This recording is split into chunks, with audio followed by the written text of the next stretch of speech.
चलो journal series को और आगे बढ़ाते हैं। मेरा पहला क्वेश्चन जो है वो कह रहा है कि बिल्डिंग खरीद रहे हो तुम 15 लाख रुपए का और चेक दे रहे हो। चेक दे रहे हो मतलब बैंक से पेमेंट कर रहे हो। क्या जर्नल करोगे यार? Debit word comes in. क्या आ रहा है तुम्हारे पास? Building, building account D R,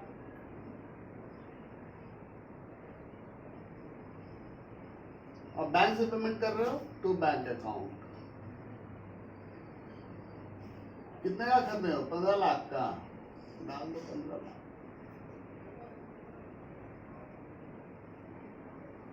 narration लिख देना, purchase building and payment made by cheque या थ्रू बैंक। फिर क्या है? मशीन खरीदे हो तुम। किससे खरीदे हो? सामर्थ्य ट्रेडर। उधारी खरीदे हो। कितने का? 2 लाख रुपए का। ठीक है, तो यहां पर क्या होगा? डेबिट व्हाट कम इन और क्रेडिट द गिवर, क्योंकि श्याम जो है वो पर्सनल अकाउंट है, मशीन जो है वो रियल अकाउंट है। तो मशीन में रियल अकाउंट का लगाओ, और सामर्थ एक व्यक्ति है, एक फर्म है, वो पर्सनल अकाउंट है, तो उसमें पर्सनल अकाउंट का फॉर्मूला लगाओ। तो क्या लिखेंगे? मशीनरी अकाउंट डीआर,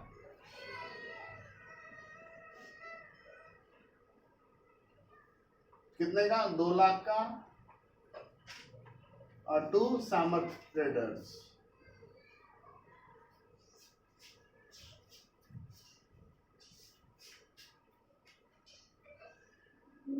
नरेशन लिख लेना भाई।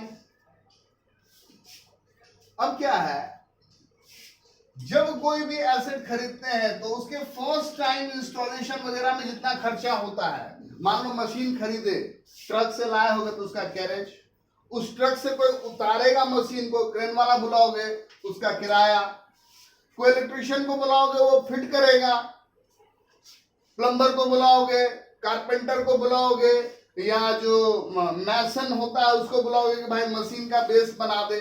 तो ये सारा जो फर्स्ट टाइम खर्चा है ना, उसको हम सीधा यही मानेंगे कि भाई वो मशीन का ही दाम है। तो हम क्या लिखेंगे?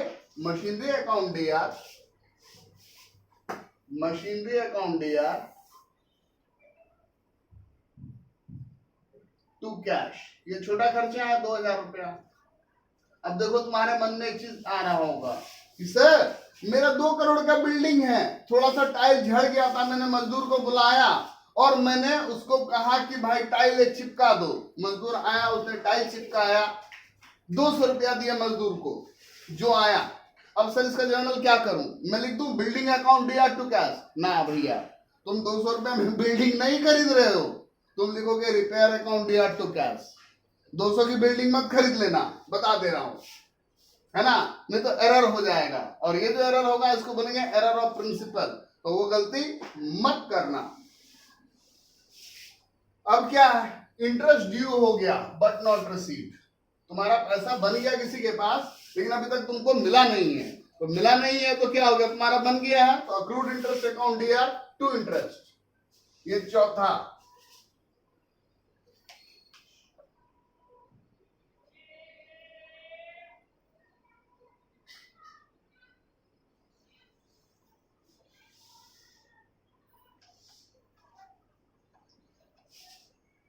कितना? 4000।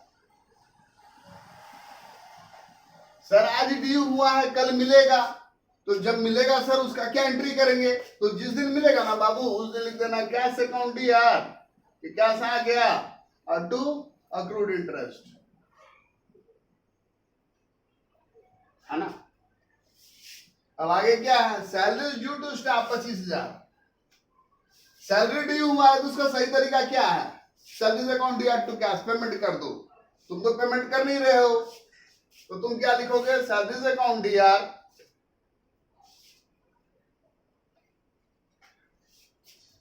Salaries outstanding account DR to salaries, salaries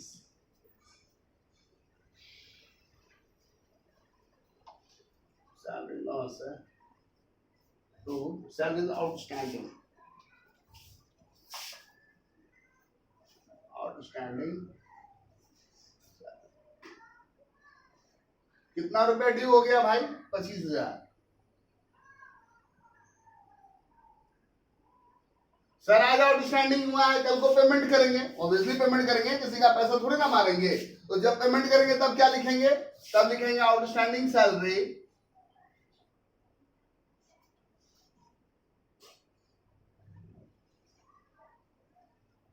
to cash. इस क्रेडिट को एक डेबिट देकर के कैंसिल कर दिए। मेन क्या हो गया कि salary account DR to cash, ये मेन रह गया। आगे क्या है, out of rent paid this year 5,000 relate to next year. जो रेंट दिया है उसमें से 5,000 जो है वो अगले साल का हो गया। तो भाई अगर रेंट देते, तुम सिर्फ रेंट पेमेंट करते तो तुम क्या लिखते, तुम लिखते rent account DR to cash, rent account DR to cash. ये अगर नॉर्मल सा सिनेरियो रहता कि तुमने रेंट दिया, लेकिन यहां पर क्या हो गया, रेंट जो दे रहे हैं उसमें 5,000 जो है वो मेरा अगले साल का बन जा रहा है। तो क्या हो जाएगा, ये मेरा प्रीपेड रेंट में गिनती होगा। तो प्रीपेड रेंट में गिनती होगा तो उसका क्या होगा entry, prepaid rent account DR to rent, prepaid rent account DR to rent. एक और बात समझना होगा तुमको, एक और बात समझना होगा। देखो कोई प्रीफिक्स या सफिक्स लग जाता है, कोई भी प्रीफिक्स या सफिक्स लग जाता है। देखो रेंट, सैलरी, ये सारा जो है तुम्हारा, ये सारा है नॉमिनल अकाउंट, लेकिन जैसे ही उसके साथ आउटस्टैंडिंग या प्रीपेड लग गया तो वो फिर पर्सनल अकाउंट हो जाता है। इस चीज का भी ध्यान रखना। रेंट दिया राम को, हरी से वसूलोगे नहीं, वो राम से ही वसूला जाएगा।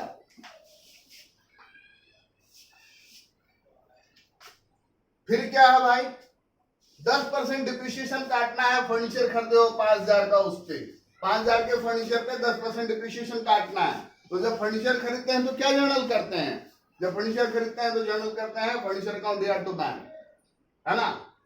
अब डिप्रिशिएशन किया है तो उसकी वैल्यू घटेगी, तो 5,000 का 10% 500। तो क्या लिखेंगे सातवें में, depreciation account DR, depreciation account DR to furniture 500। अब रुको थोड़ा सा कैमरा नीचे करेंगे तब नीचे का क्वेश्चन दिखेगा।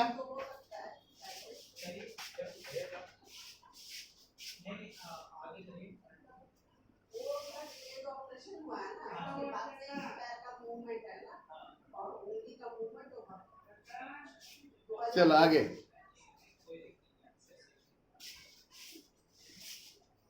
फिर क्या है, received commission of 10,000 by cheque, half of which is advance. 10,000 commission मिला है चेक से, 5,000 जो है एडवांस है। तो भैया इसका 2 स्टेप होगा। ये जो क्वेश्चन है 8वां, इसके 2 स्टेप होंगे। तो जो पहला स्टेप होगा उसमें क्या होगा, बैंक से आया पैसा तुम्हारे पास, तुम लिखोगे bank account DR to commission 10,000। अब फिर क्या करोगे, सेकंड पार्ट में commission account DR, commission account DR to prepaid commission, क्या है प्रीपेड नहीं, to advance, advance, advance commission. और ये हो गया तुम्हारा अमाउंट 10,000 का आधा 5,000 रुपया, 5,000 यहां पे लिख दोगे, 5,000 यहां पे लिख दोगे। तो 8वां हो गया। 9वां, allow interest on capital 5,000, capital पे इंटरेस्ट देना है। तो कैपिटल पे इंटरेस्ट देना है तो सीधा सीधा interest on capital account DR to capital, interest on capital account DR to capital 5,000। फिर क्या है, charge interest on drawing 600। Interest on drawing जो है उसमें क्या होगा, कैपिटल को डेबिट करेंगे और interest on drawing, capital account D R, capital credit है उसको डेबिट कर रहे हैं यानी कैपिटल घट रहा है, और to interest on drawing, interest on drawing. Interest on drawing ये गेन है बिजनेस के लिए, है ना। यहाँ पर जो कंसेप्ट लग रहा है वो कौन सा कंसेप्ट लग रहा है? डुअल एंटिटी कंसेप्ट, कि बिजनेस और बिजनेसमैन जो है वो बिल्कुल अलग अलग चीज है। तो बिजनेस के लिए जो ड्राइंग पे ब्याज है वो गेन है। फिर आगे क्या है?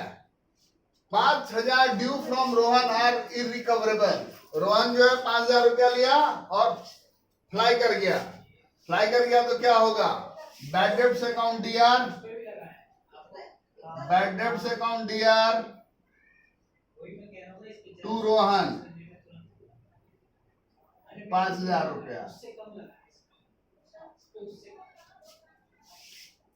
अब यार 12वां में मेरे को थोड़ा सा मिटाना पड़ेगा, तो पहले मैं मिटाऊंगा। जिसको स्क्रीनशॉट लेना है अभी ले लो स्क्रीनशॉट। थोड़ा सा मिटाऊंगा क्योंकि 12वां 13वां 14वां इसमें थोड़ा सा करना पड़ेगा।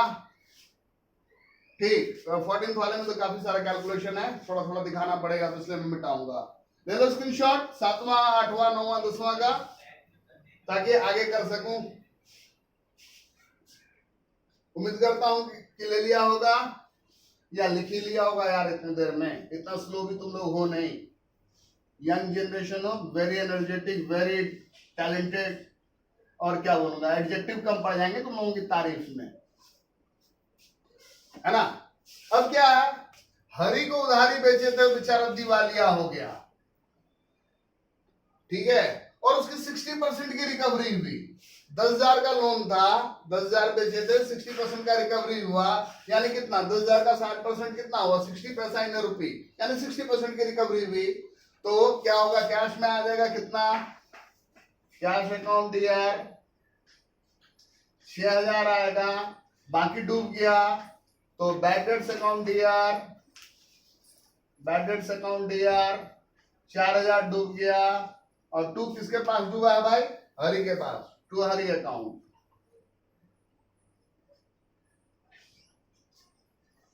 अब क्या हुआ कि बैड डेट्स की रिकवरी हो गई। पिछले साल कोई पैसा लेकर के भाग गया था, पिछले साल कोई पैसा लेकर के भाग गया था, वो आया और उसने तुम्हें पैसा दे दिया, ठीक है, पैसा दे दिया, तो इसका क्या होगा? बंदे का नाम नहीं लिखेंगे हम, क्या लिखेंगे? Cash account DR to bad debts recovered, to bad debts recovered 7,000।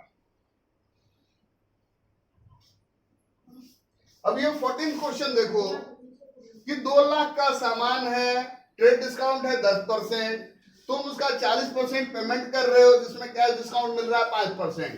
तो ये क्वेश्चन भाई तुम्हारा होमवर्क हो गया, और अगर तुमसे नहीं बनेगा तो हम अगले वीडियो में इस क्वेश्चन को डालेंगे, और ऐसा ही 3-4 और क्वेश्चन डाल करके जो जर्नल वाला टॉपिक है उसको खत्म करेंगे, और तब थोड़ा सा लेजर करेंगे। लेजर करते समय ही तुमको ट्रायल बैलेंस का बेसिक बता देंगे, और उसके बाद जो है आगे हम लोग कैश बुक में जाएंगे। पहले सिंगल कॉलम करेंगे, फिर डबल कॉलम वाला करेंगे। ठीक है दोस्तों, आज के लिए बाय।